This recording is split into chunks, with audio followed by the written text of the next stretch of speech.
Hola, ¿qué tal? Buenos días. Muchas gracias a todos por acompañarnos. Muchas gracias a Grupo ISOS, a María, por la invitación. Hoy vamos a conversar de un tema que tiene actualidad. Le iba a arrancar por otro lado, pero María me dio pie para hablar de fake news, para hablar de ética periodística y para hablar del rol que todavía tienen los medios de comunicación tradicionales en Uruguay y esa reconversión que vienen teniendo. En Uruguay hablaba hace poco con la gente de Ibope y decía que el 70% del consumo que se da en pantalla de televisión sigue siendo televisión lineal. Sigue siendo, más allá de que uno pensaría que podría ser al revés, que el streaming, el 70% sigue siendo televisión lineal, es decir, televisión de aire y televisión por cable. Entonces, en ese mundo, los informativos de televisión, el prime time televisivo, siguen teniendo un rol muy importante en lo que es informar y siguen siendo, si uno mira los diferentes ratings de televisión, sigue siendo lo más visto. Puede ser algún programa que puede ir más, pero el prime time televisivo en Uruguay sigue siendo lo más visto en televisión abierta en ese 70% de encendido de televisión lineal. Entonces, para romper un poco el hielo y comenzar a conversar sobre esto, ¿qué rol juega en materia de credibilidad hoy los informativos, los medios tradicionales versus las redes sociales y todas las cosas que empiezan a circular ahí? No sé quién quiere empezar. Federica, la dama primero. Vamos, vamos, Fede, vamos. Bueno, primero, muchas gracias por la invitación. De verdad es un honor estar acá y charlar de estos temas. Realmente yo creo que hoy los medios tienen algo que, por lo menos cuando vemos un streaming o las redes, no tienen, y es la generación de la información desde las fuentes originales. Y hoy los que tienen la capacidad de hacerlo son las redacciones, son los grupos de medios. Es verdad, hay muchas encuestas de que las personas pueden confiar más en una figura como un influencer porque lo ven más cercano, pero si uno se pone a analizar el contenido que transmite esa persona, viene desde los medios, desde la generación, puede ser de una agencia de información, de un medio local. Siento que todavía nosotros somos los que estamos en contacto, sea con las autoridades políticas, con los referentes sociales, y somos los que empezamos ese contenido. Y después la difusión empieza a tomar distintas formas y creo que ahí se puede ver dónde cobra mayor relevancia, si es que las personas lo reciben más a través de las redes o en la televisión o en la radio. Pero sí es verdad que hoy el contenido se genera desde ahí y también somos los que tenemos ese filtro de, bueno, nosotros no vamos a dar un video generado con inteligencia artificial porque hoy tenemos que chequear muchas veces antes de saber si lo podemos difundir. Y capaz que genera mucho rating o muchos clics y todo el mundo lo está viralizando y podemos demorar un poquito más, pero seguramente lo que termine llegando es lo que es real. Siempre nos podemos equivocar, pero hacemos mucho ese trabajo de no pasar cosas que no son reales. Sí, yo coincido con Fede. De hecho, creo que hoy tenemos mucha más información, pero también riesgo de mucha más desinformación. Y ahí el rol de los informativos creo que juega un papel clave. A veces es preferible llegar tarde a una noticia, pero efectivamente hacer todo el trabajo previo de chequear, justamente seleccionar el contenido que uno quiere informar. Y en los informativos, a veces por un tema de tiempos, obviamente, todo el abanico de noticias que abundan en las redes sociales no van a entrar. Y ahí está quizás uno de los dos desafíos. Por un lado el chequeo y por otro lado la selección de la información que yo creo relevante para comunicar. Creo que en el ámbito internacional pasa mucho esto que decías vos, Fede, de no saber diferenciar cuándo un video es generado por inteligencia artificial y cuándo no. Me parece que ahí hay un desafío importante y que el chequeo es una herramienta muy válida para los periodistas que cubren ese rubro. Pero yo creo que el público sigue, como decías vos, Andrés, apostando a los informativos como un lugar donde sabés que va a haber información certera, que puede tener, bueno, su sesgo, por supuesto, sus diferentes, bueno, alineaciones de contenido, sabés que en determinado lugar seguramente vas a encontrar un tipo de periodismo, en otro lado también, pero creo que en los medios uruguayos en general hay un equilibrio que se logra y me parece que más allá de la inclusión de nuevos formatos, hay un público muy fuerte y muy fiel que todavía sigue recurriendo a la televisión y puntualmente a los informativos como fuente de información. Bueno, yo les voy a decir algo. Creo que el periodismo hoy en día considerado como tal, periodismo considerado como tal, está en su etapa más desafiada de toda la historia. La situación que se está dando con fake news, con videos creados con inteligencia artificial, redes sociales que replican rápidamente todo, hace que tengamos que tener la mayor capacidad de veracidad frente a nuestras audiencias. Y lo digo como periodista, como padre y como hijo. Porque me levanto y llevo a mis gurisas acá. Tengo dos nenas, una de 14 y otra de 11. Me levanto y llevo a las gurisas al colegio de mañana o llevo a la tardecita a la noche a casa. Papá, ¿viste tal cosa? No. Pero ¿cómo te enteraste de eso? Lo vi en TikTok. Lo pregunté y me lo dijo ChatGPT. ¿No? Y entonces es una tarea diaria como periodista de chequear o desmentir cosas o fake news que nos pasan como periodistas, que tenemos que estar corriendo atrás de noticias que hay que corroborar si son verdaderas o falsas. Y me pasa como padre, aclarándole eso a mis hijas, que lo que están viendo en TikTok es un video y lo que se está diciendo ahí no es real. Y termina la jornada, mis hijas se van a dormir y llamo a mi madre, 89 años, para ver cómo está. ¿Viste lo que dice el Facebook? Entonces, estamos como seres humanos, como padre, como hijo, como periodista, en épocas muy desafiantes. Yo coincido con lo que decían ellos, en cuanto a que los medios tradicionales, hoy más que nunca, aun cuando se pueda creer, uy, la televisión está muriendo, los informativos de televisión están muriendo, están más vigentes que nunca y tienen una responsabilidad en este punto de la historia más grande que nunca, porque son los que le dan la credibilidad al ciudadano que se pone a mirar sobre la información. Y un ciudadano informado es un ciudadano que hace una mejor democracia. Entonces, tenemos una responsabilidad mayúscula. Los medios de comunicación, los periodistas, hoy estamos más desafiados que nunca. Y te voy a contar algo sobre el dato que decías vos en cuanto al tema de ahí está. Ningún negocio o ningún emprendimiento que sea malo o que le vaya mal se extendería en horarios. Y los noticieros hoy están extendiéndose hacia el horario del prime time, o sea, terminan cada vez más tarde, y se están adelantando porque la gente los recibe, la gente los ve, y hoy la televisión increíblemente sigue siendo el lugar de reunión de la familia a las 6, 7 de la tarde cuando llegamos a casa. Y para eso precisamos periodistas formados, serios, rigurosos y con información veraz para desmentir todo lo que vistes en el día en TikTok, en Instagram, en los Reels, en todo eso. Yo cuento siempre una anécdota vinculada a una anécdota, pero fue absolutamente real, vinculada a Facebook, cuando tuvo todo aquel episodio con Oxford Analytica y la filtración de información y todo lo que ocurrió. Mark Zuckerberg, el dueño de Facebook, cuando quiso comunicar y dar la postura de la empresa, no lo comunicó a través de Facebook, no lo comunicó a través de redes sociales. Pagó un comunicado en el Washington Post, en el New York Times, en los medios más importantes, en USA Today, en los medios más importantes de Estados Unidos. Mark Zuckerberg, el rey de las redes sociales, pagó para que su información fuera fidedigna, creíble, en un lugar, en un medio creíble, en un medio tradicional. Entonces, ahí creo que, si Mark Zuckerberg pautó ahí, creo que hay una marca de dónde está la credibilidad, y la credibilidad sigue en los medios tradicionales. Para profundizar un poquito en el tema de la credibilidad, ¿cómo se manejan hoy en las redacciones para verificar esas informaciones que llegan por redes? ¿Cuál es la estrategia para de pronto algo que se empieza a hacer viral y cómo detenerlo, cómo frenarse en esa vorágine de información? Pasó tal cosa y detenerse, verificarlo y en todo caso a veces incluso salir a desmentir en el informativo algo que está circulando porque tomó tal tenor que justifica salir a explicarlo aunque sea falso.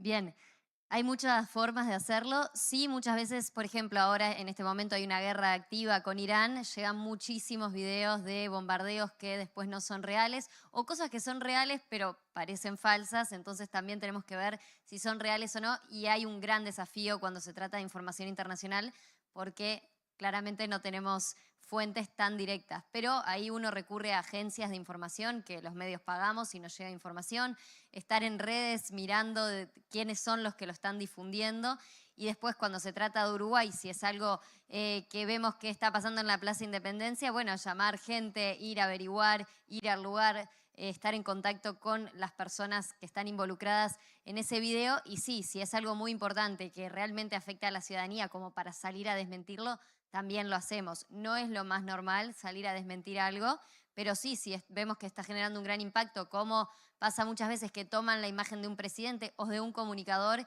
y empieza a circular una estafa, sí, nosotros nos encargamos de desmentirlo porque muchas veces parece obvio que es falso, pero hay gente que no se da cuenta y para nosotros estamos todo el tiempo hablando de inteligencia artificial, de que se generan estos videos, pero hay algunas personas que no están tan al tanto de esto y su primera reacción al verlo, porque uno lo ve rápido, es, esto es real.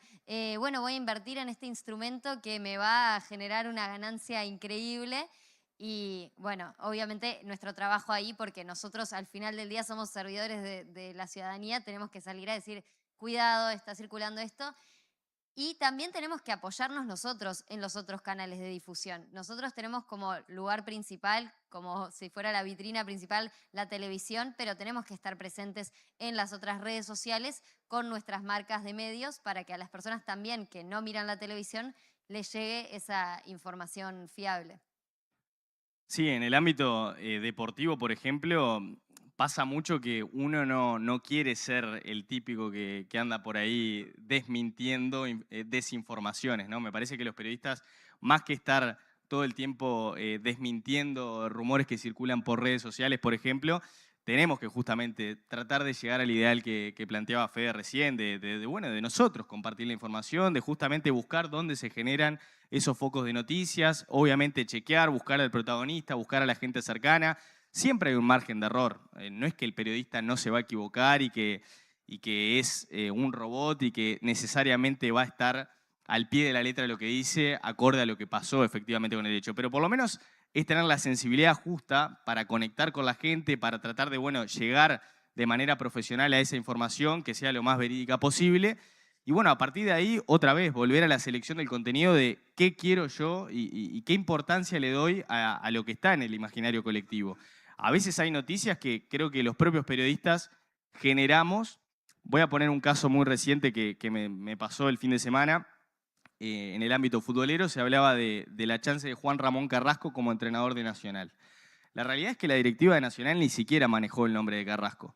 Pero a partir de un trascendido de que una persona supuestamente del ámbito del fútbol se había contactado con Carrasco, ya se instala, y por lo menos a mí, entre 10 y 12 personas me preguntaron por redes, en el ámbito laboral, amigos, ¿es verdad que Carrasco es un candidato para Nacional? La realidad es que no lo fue.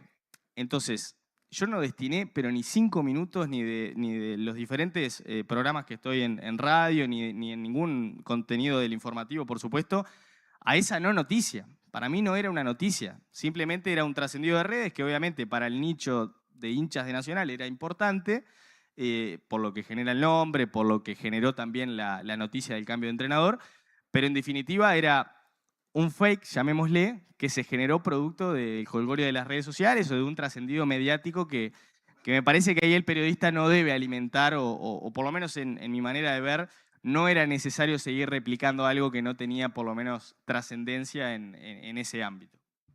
Sí, yo coincido con algo que decía Diego más temprano en cuanto a que hoy, antes, hace unos años atrás, a nivel medio se peleaba por la primicia, ¿no? El decirlo primero. Hoy creo que es muchísimo más importante el tener la certeza de la calidad de lo que se informa que el decirlo primero. Porque además, si te peleás o buscas decirlo primero, hoy la inmediatez de los teléfonos celulares lo van a decir primero que vos en tu pantalla seguramente. Entonces, la calidad de la información es más importante que nunca. Y más que calidad, también credibilidad. La credibilidad de estar informando a tus audiencias de la manera que corresponde. En cuanto al tema chequeo de fake news, por ejemplo, esa es una de las cosas que resquebraja y mucho lo que son los equipos de trabajo en las redacciones. Perdés músculo y tiempo y energía corriendo atrás de tal vez cosas que no eran la prioridad del día para trabajar y para informar. Entonces, te quita tiempo en noticieros que son cada vez más largos, en equipos periodísticos que más o menos siempre siguen siendo la misma cantidad o hasta menos integrantes de equipos periodísticos, entonces te tenés que multiplicar. Por eso digo que está en una época muy desafiada el periodismo, porque además mayor cantidad de tiempo al aire implica, con la misma cantidad de gente, mayor cantidad de trabajo para esas personas. Entonces, de repente, en un noticiero, un movilero, además de haber preparado 3, 4, 5 tapes o informes para emitir ese día o en esa edición, te sale 3 veces al aire con 3 temas distintos, corriendo de un lado para el otro en la ciudad. Eso genera que tengamos que estar mucho más preparados que nunca. Y el tema de las fakes, obviamente recurriendo a las fuentes, llamando a las personas involucradas en esas noticias, hace que confirmes o descartes ese rumor o ese trascendido. El punto es que te desvirtúa el laburo de todos los días, ¿no? Mucho. En definitiva, preparación y fuenteo. Es casi que volver a las bases del periodismo. No sé si estamos chequeando con 3 fuentes cada noticia que ponemos al aire, pero 1 o 2 seguro. Pasando a algo que decía Federica recién sobre lo que yo llamo la segunda y tercera vida de los informativos. El informativo sale al aire en prime time, lo más visto probablemente del día en cada canal, salvo algún programa puntual que pueda superarlo, pero básicamente siempre está en el top 2 o top 3 de lo más visto en todos los canales. Pero después, más allá de esas 100.000, 200.000 personas que puedan ver un informativo, depende de cada uno, hay una segunda vida en redes, una segunda vida, una tercera vida en la página web de los informativos de cada canal. ¿Cómo manejan ese tiempo? O sea, ¿multiplica de alguna manera los contenidos? Porque antes tenías el vivo y era efímero. Hoy en día se permite tener esa segunda y esa tercera vida. ¿Cómo se manejan esos contenidos? Bien, yo agradezco que exista esa segunda o tercera vida, porque a veces estamos horas trabajando en un tema para que pase y después no vuelva a existir, o sea, quede en efímero. Está bueno que se empiece a replicar en redes, que pase en otros lugares. Y creo que también nosotros le tenemos que hablar a distintos públicos. Por ejemplo, una anécdota, nosotros en la redacción, con algunas periodistas compañeras, nos empezamos a entusiasmar haciendo como pequeñas noticias para TikTok desde la cuenta del canal. Y muchas veces me encuentro con gente muy joven que capaz que no mira el informativo, que realmente no va a prender una televisión, y me dicen, vos sos la de TikTok, yo me entero de las cosas por TikTok. Bueno, subimos 3 noticias por semana, capaz que podrían tener más información, pero por lo menos les está llegando un dato que es confirmado de Uruguay, creado en una redacción con un formato para TikTok. Y ahí está el gran desafío, por lo que decía Danilo, cada vez tenemos más trabajo, no solo tenemos que producir el contenido para más de casi 3 horas de informativo, también tenemos que pensar en esos formatos de redes, porque la realidad es que no funciona cortar y pegar, tenés que pensarlo para otros y ahí está el gran desafío, pero ya sabemos, es un tema de recursos, entonces ese es otro, creo que es ahí donde tenemos que mejorar, ¿no? En nuestro contenido también para las redes sociales. Sí, Canal 5 tiene capaz una diferencia con los canales privados, que es que para empezar no le importa el rating, por decirlo de alguna manera, no es algo que sea el objetivo primario. Y después creo que tiene algo que es también bastante innovador y diferencial respecto a los otros canales, que es que todos los contenidos prácticamente del canal están en YouTube. O sea, el canal tiene realmente una emisión en directo del informativo de la mañana, del informativo del mediodía, del central, y de casi todos los programas, te diría, que están a través de YouTube y van en paralelo a lo que uno está viendo por televisión. Creo que ahí hay realmente una innovación del canal de hace mucho tiempo en haber pensado ya en ese público.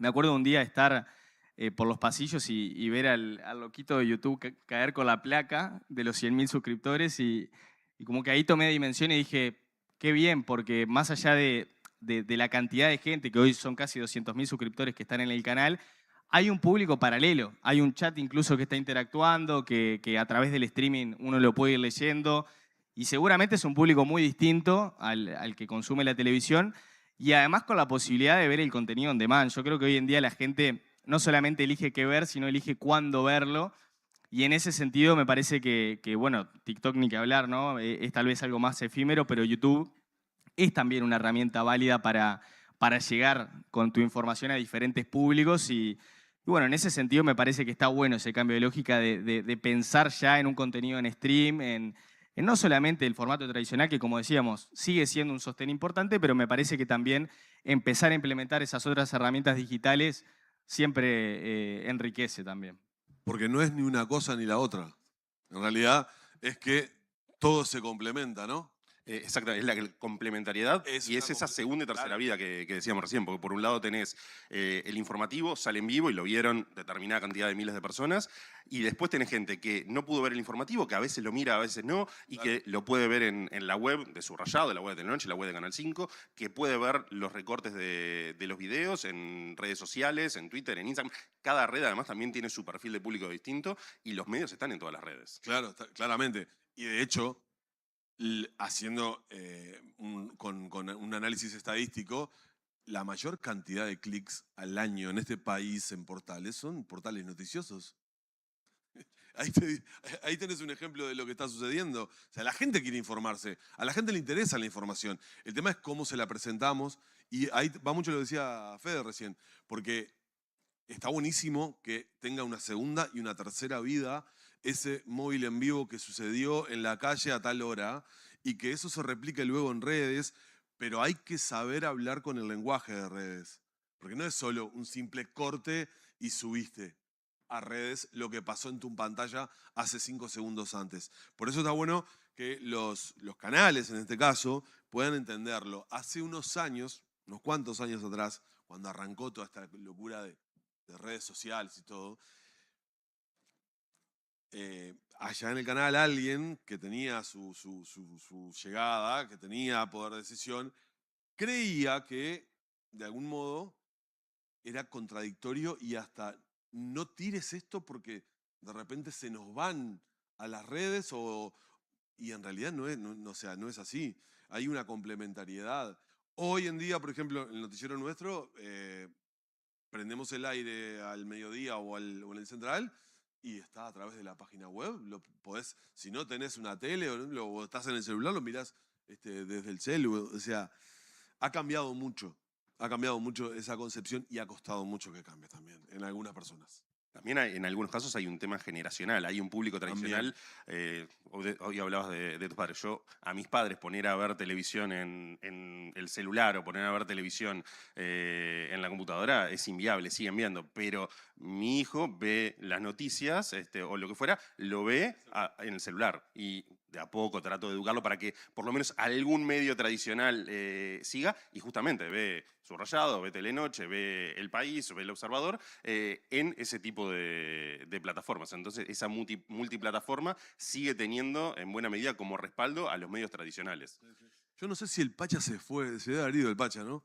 Yo tengo una noticia para los políticos, porque nosotros en el noticiero, porque el Pacha decía hoy, hablando de las formas y los contenidos que tenemos en los medios, el Pacha decía hoy que había tenido una reunión con los asesores y le habían dicho que ahora el político tiene que ser su propio medio. Yo le tengo una noticia al Pacha. Los asesores tienen razón. Los políticos tienen que mejorar y mucho la comunicación porque, no sé, en el caso tuyo, Fede, o en el 5, en el noticiero nuestro ponemos 5 o 6 tapes seguidos con políticos y empezamos a decir. Pasa lo mismo. ¿Pasa lo mismo? Pasa Bueno, lo mismo. entonces, alguien le puede decir al Pacha, creo, o algún amigo que tenga político por acá, que mejoren la comunicación de los políticos porque la gente ya no está queriendo mucho tiempo políticos en pantalla. O sea, creo que hay que mejorar mucho la comunicación. Y nosotros como la presentamos. Es un desafío para nosotros. Y nosotros como la presentamos también. Porque no porque a la gente no le guste, tenemos que dejar de poner las cosas importantes y la información importante del día. Nosotros estamos desafiados también. No es solo una nota cortar y pegar y hay que mejorar.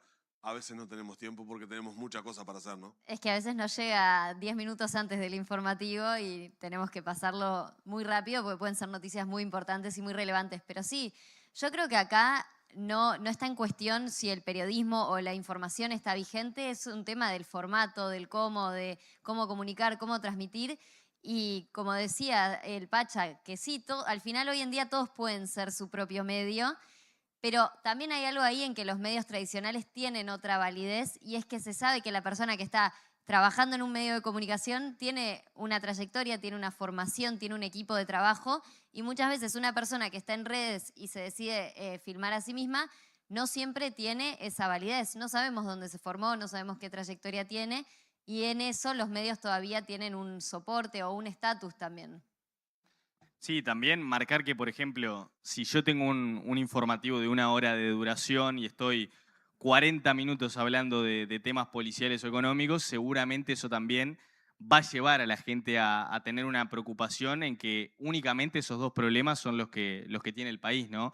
Yo por eso decía hoy la clasificación de los contenidos. A mí me pasa mucho que cuando escucho el bumper de deportes en el canal previo a salir al aire, digo, tengo 5 noticias, son todas de fútbol. ¿Qué deportes? O sea, hay más deportes más allá del fútbol. Entonces, uno intenta a veces abrir la cabeza. Hoy, por ejemplo, tenemos a un Tomás Silva compitiendo en Italia, tenemos a Eric Fagundes en Colombia en el ciclismo, por decir algo, Roncadelli en el tenis que la está rompiendo en Paraguay.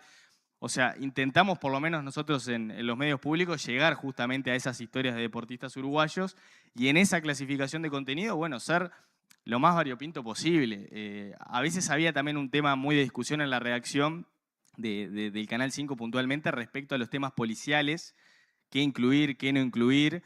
Y bueno, esa es una discusión que todavía sigue vigente, pasan las administraciones, pasan los periodistas y me cuentan siempre que eso estaba desde hace tiempo. Pero la realidad es que hasta en el ámbito deportivo es a veces un tema de discusión. Yo llego muchas veces al canal con 5 o 6 noticias en la cabeza o incluso a veces más y hago ese ejercicio de decir, pará, estoy presentando un bloque deportivo solamente hablando de fútbol. ¿No será que hay más temas, más historias de uruguayos que hay que salir a buscar? Y bueno, me parece que eso también termina instalando conversaciones en la gente, capaz que no para sentarse en el sillón de la casa todos a mirar, pero sí para después en un grupo de WhatsApp intercambiar sobre eso. Perdón, acabas de desbloquear un nivel que a mí me apasiona. El tema de contar otras historias, ¿no? Yo siempre insisto mucho, voy contra una pared casi todos los días, de que tenemos que ir a contar historias de uruguayos, poner a más uruguayos en la pantalla de nuestros noticieros. A veces la agenda informativa, la agenda diaria, lleva a que las caras se repitan, los voceros se repiten todos los días. El año pasado me tocó la distinción de que me dieran el Morosoli y justamente coincidí con un grande de este país que es el maestro Octavio Podestá, con 95 años, tan vigente y tan lúcido, ¿no? Y el maestro Octavio Podestá ese día dijo que él había considerado en un momento de su vida que el arte tenía que estar donde estaba la gente, no podía estar dentro de una galería guardado. Por eso empezó a donar sus obras de arte a parques, a lugares abiertos, a donde estaba la gente. Y yo ese día, escuchándolo, dije, claro, el periodismo y la comunicación tiene que estar donde está la gente. Tiene que salir a buscar esas historias, a contarlas. Hay miles de historias. A mí me gusta mucho el formato de les cuento acá, como si estuviera chumeando en casa, ¿no?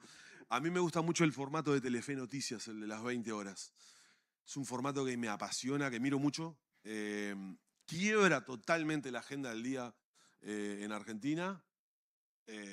Logra salir de lo que es la agenda diaria. Las cosas de gobierno que hay que informar las informa un periodista en 1 minuto, 1 minuto y medio. Las cosas legislativas, otro periodista haciendo el reporte de lo importante del día. Y después salen a contar historias. Y la verdad me apasiona lo que hacen. Y es una lucha que doy todos los días contra una pared, ¿no? Porque en realidad la picadora de carne y la agenda te termina pasando por arriba siempre, ¿no? Eso que plantean me lleva a otra pregunta y es la agenda setting. ¿Cómo arman la agenda de los informativos? Porque muchas veces las agencias de comunicación a veces mandamos cosas, ni que hablar que el gobierno manda muchísima información. ¿Cómo se maneja, cómo se recibe, cómo se procesa información? ¿Se elige qué cubrir? Porque es inviable por equipos, por tiempo, es físicamente imposible cubrir todo. ¿Cómo se hace para determinar la agenda del día en la cobertura y qué temas tratar? Bien, es una pregunta difícil porque creo que hay muchos factores que inciden y muchas veces es como que lo de ayer, lo de hoy, todo te va llevando a crear esa agenda. O sea, es como que se va formando en el tiempo y no siempre es tipo, bueno, hoy es esto. Sí es verdad que generalmente el tema destacado es el tema o más importante para la gente o que más impacte en el público. Creo que siempre se abre con una noticia que le llegue a las personas, no con algo tan aislado. Pero sí, obviamente, la agenda política marca mucho. A partir de ahí hay mucho contenido que se genera. Y después nosotros siempre hacemos el intento de irnos un poco de esa agenda. Por ejemplo, yo tengo una sección de tecnología donde trato de llevar un montón de temas de Uruguay y del mundo, de tecnología, de cosas que están pasando, para no quedarnos siempre en lo que es política, policiales y alguna cosa social más. Entonces, también le estamos dando mucha importancia a la sección de cultura, porque somos muy largos realmente, duramos casi 3 horas y no podemos estar siempre hablando de los mismos temas y hay que ponerle relevancia a otros.